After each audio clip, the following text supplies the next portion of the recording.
Alright guys, so we're back, and topic number 2 of today is that Thor had a crazy cameo cut. So, Thor Love and Thunder, which wasn't the best received movie, right? I think it's the third worst Marvel movie critically with the critics on Rotten Tomatoes. I think it's sitting at around 63%, and a lot of people said it's because of the stupidity of the humor. I mean, some people loved the humor, but to a lot of people, it just seemed a bit too silly. Now, Taika Waititi, in my opinion, is an absolute genius at being able to toe that line of being too silly versus being really good, and he does that so well. All you have to do is look at Thor Ragnarok or Jojo Rabbit. He can just toe that line perfectly.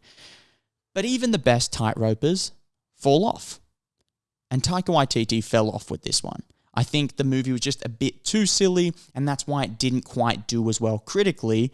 And I'm super glad that they cut this cameo, because they had a cameo of Jesus Christ. Now, that is a horrible cameo to have in a film. I think it was already too silly, and if they had Jesus Christ making an appearance in this film, I don't really know where it was going to sit. I think the joke was going to be about, like, Jesus does exist, like we've got Thor, we've got all those gods, and then we see Jesus. So it was hinting at, like, Jesus does exist, Christianity is true.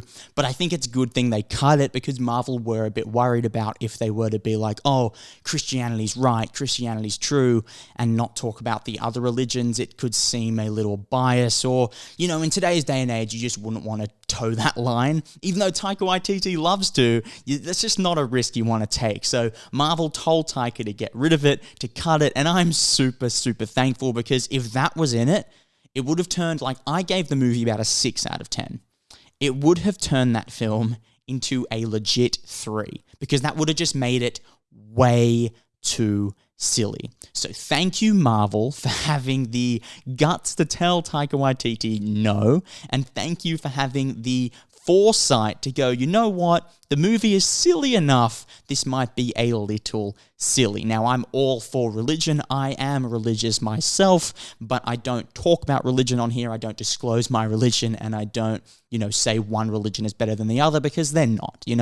That's a line you never cross. I think in art or in anything, you just don't cross that line. So I'm glad Marvel chose not to go down that path, because we all know where that could have headed. So if you like the video, please let me know in the comments. Hit the like button, hit the subscribe button. All the support means the world. Thanks for watching, and I'll see you guys on my next video.